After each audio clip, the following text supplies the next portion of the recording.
Hello all of you. The study में आप लोगों का स्वागत है। आज हम लोग पढ़ेंगे रीजनिंग में घड़ी। तो घड़ी को हम लोग समझते हैं। तो घड़ी एक ऐसा यंत्र है जिसमें घंटा, मिनट तथा सेकेंड के समय अंतराल को दर्शाए उसे घड़ी कहते हैं। अब उसके अवयव को जानते हैं। तो घड़ी में 4 अवयव होते हैं। पहला होता है डायल, दूसरा होता है घंटे की सुई, तीसरा होता है मिनट की सुई और चौथा होता है सेकेंड की सुई।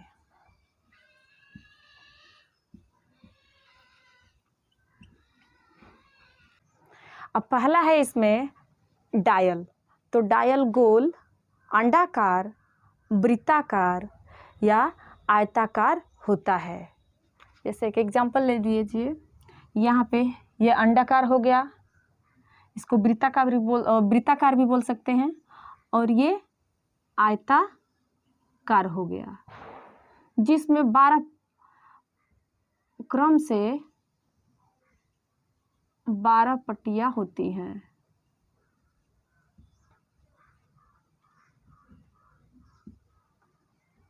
तो इस तरह से इसमें 1 से 12 तक दर्शाया गया होता है।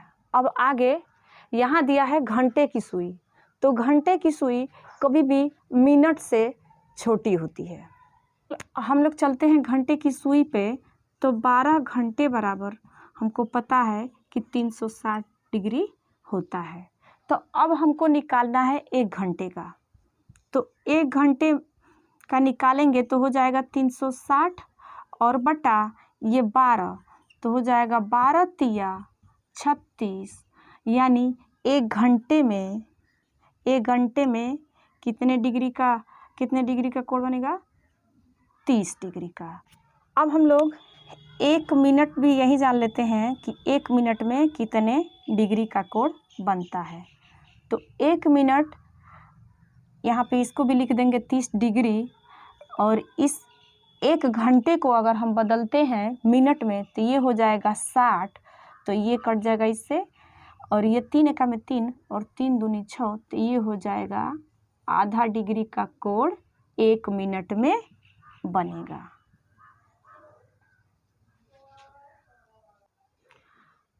अब इसमें दूसरा है मिनट की सुई। अब इसमें मिनट की सुई, जब यहाँ से मिनट की सुई 1 चक्कर लगाएगी तो वह 60 मिनट होगा। 60 मिनट बराबर हमको पता है 360 डिग्री होता है। तो अब हमको निकालना है इसमें 1 मिनट बराबर 360 और बटे इसको 60 कर देंगे तो ये हो जाएगा 6 एक 36। यानी 1 मिनट बराबर कितना हो जाएगा? 6 डिग्री।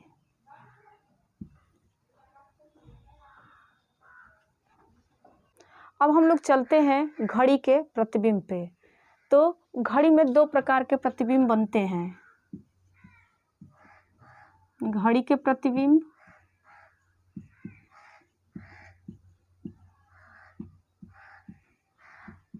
तो इसके 2 प्रकार हैं, दर्पण प्रतिबिंब और जल प्रतिबिंब। तो सबसे पहला नंबर है दर्पण प्रतिबिंब।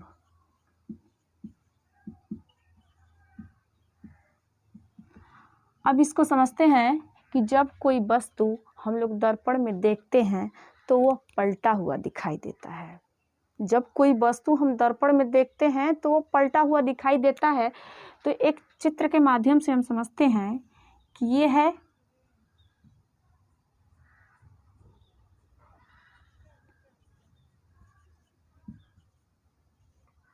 अब इसमें बज रहा है 3। 3 बज रहा है। अब हम इसको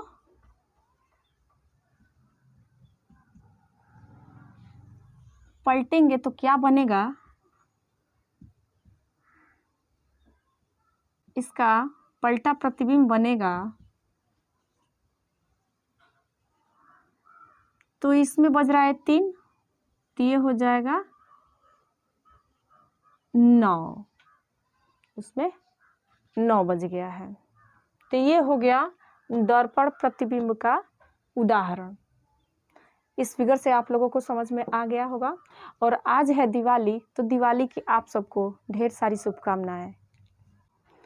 अब हम लोग दर्पण प्रतिबिंब से जो संबंधित सवाल होंगे उसको हल करेंगे। तो ये 2 मुख्य बात है, इसको याद कर लेंगे हम लोग कि 11:60 से जो समय दिया रहेगा 11:60 में उसे घटा देंगे। या एक और है, नहीं तो 23:60 में घटा देंगे। ये दोनों चीज़ें आप लोगों को याद होनी चाहिए, तभी ये क्वेश्चन हल हो पाएगा। तो एक दर्पण प्रतिबिंब पर एक क्वेश्चन हम लोग देखेंगे। अभी हमारा पहला सवाल है कि एक घड़ी में 11:20 हुआ है, तो बताएं कि दर्पण प्रतिबिंब में क्या समय होगा। अब 11:20 हुआ है, तो हमको 2 चीज़ पता होना चाहिए, 11:60 और 23:60। तो सबसे पहले हम लोग इस मेथड पे इस सवाल को हल करेंगे। तो 11:60 में से 11:20 को घटा देंगे। जब घटाएंगे तो आएगा 40 और यहाँ हो जाएगा 0। तो यहाँ 0 का मतलब है 12। यहाँ 0 का मतलब ये मत समझ जाइएगा कि 12 0 ही होगा, यहाँ इसका मतलब होता है 12। अब इसमें नहीं समझ में आया तो हम लोग दूसरे मेथड को भी फॉलो करते हैं। तो यहाँ हो जाएगा 23:60 में हमको घटाना कितना है, 11:20। तो 11:20 में तो 6 में से 2 गया 4, ये 0, और ये हो गया 3 में से 1 गया 2, और 2 में से 1 गया 1। तो यहाँ आप लोगों को समझ में आ गया होगा। तो ये ऑप्शन के जरिए भी हम लोग पता लगा सकते हैं कि किस ऑप्शन में ये 12:40 आया है। तो हमारा ऑप्शन नंबर 2 में ये 12:40 आ चुका है। अब हम लोग चलते हैं जल प्रतिबिंब पर। तो जल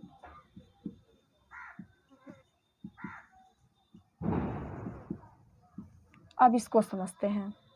तो इसमें जब कोई वस्तु हम लोग जल में देखते हैं तो उल्टा दिखाई देता है। अब यहाँ पे घड़ी पे समझ लेते हैं। तो ये एक घड़ी है,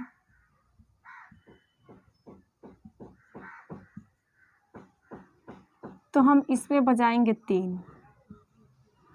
तो जब इसमें बज गया 3 तो हमको अब जल दर्पण में इसको देखना है कि कितना बज रहा है।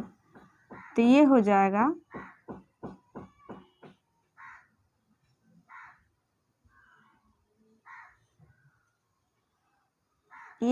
3:30। ये उलट जाएगा।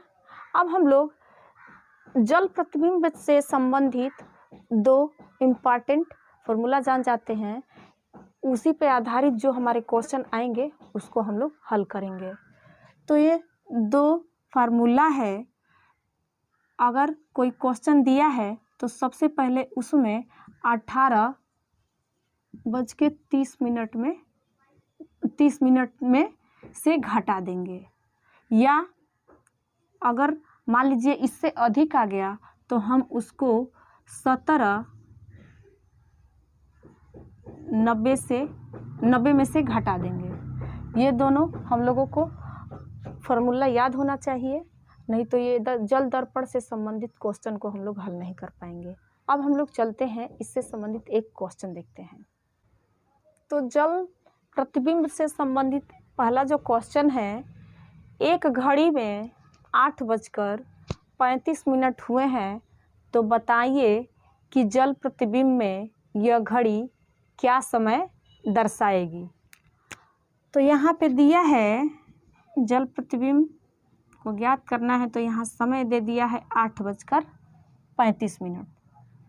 तो हमको दो फार्मूला याद होना चाहिए, या तो 18:30 में घटाइए, और नहीं तो 17:90 यानी 17 घंटा 90 मिनट।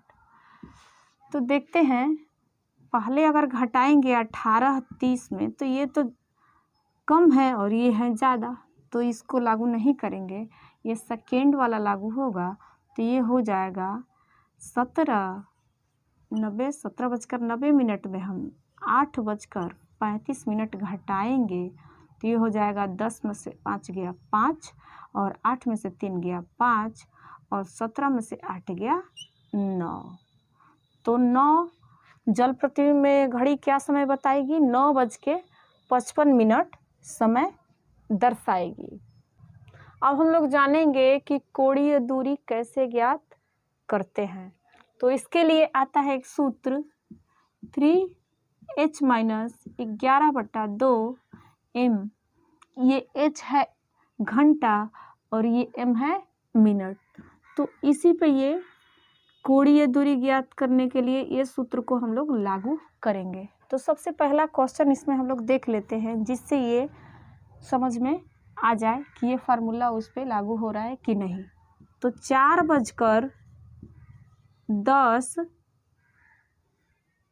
4:10 में कितने डिग्री का कोण बनेगा?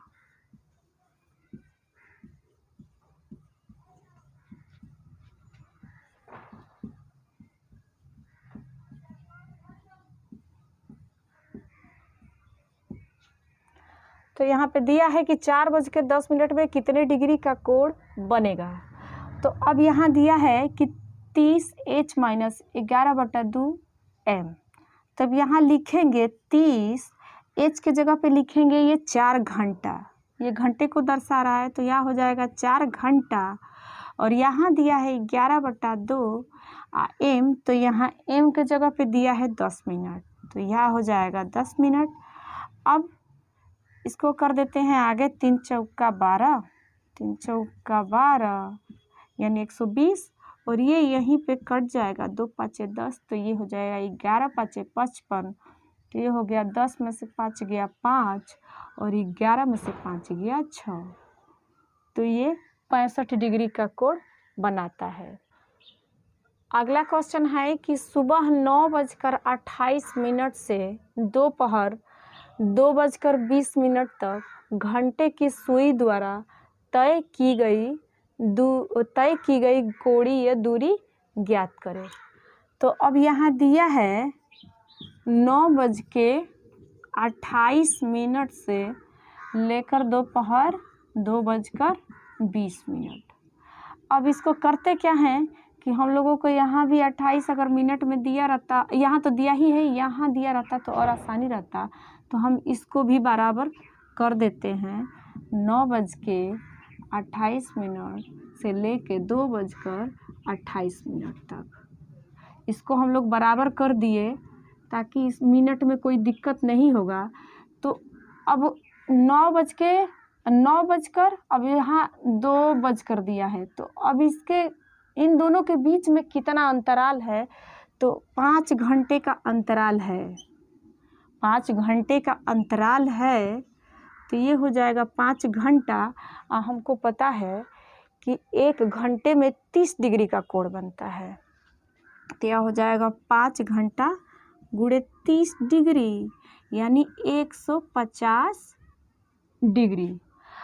अब देखिए मिनट में क्या किए, हम लोगों को पता है मिनट में कि 1 मिनट में, अब ये तो था घंटा, अब हम लोग चलते हैं मिनट पे।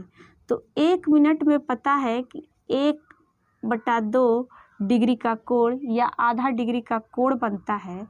तो यहाँ हम लोग बढ़ाए हैं कितना, इसमें 8 डिग्री, 8 डिग्री बढ़ाई हूँ। तो अब करेंगे क्या, जब 1 मिनट में आधा डिग्री का कोण बनता है तो तो 8 मिनट में 4 डिग्री का कोण बनेगा। 4 डिग्री का कोण बनेगा तो यहाँ पे 150 डिग्री में हम लोग 4 डिग्री वहाँ घटा देंगे, क्योंकि 8 मिनट वहाँ पे बढ़ा के हम लोगों ने लिखा था। तो ये हो जाएगा 10 में से 4 गया 6 और ये हो गया 4, तो ये हो गया 146 डिग्री।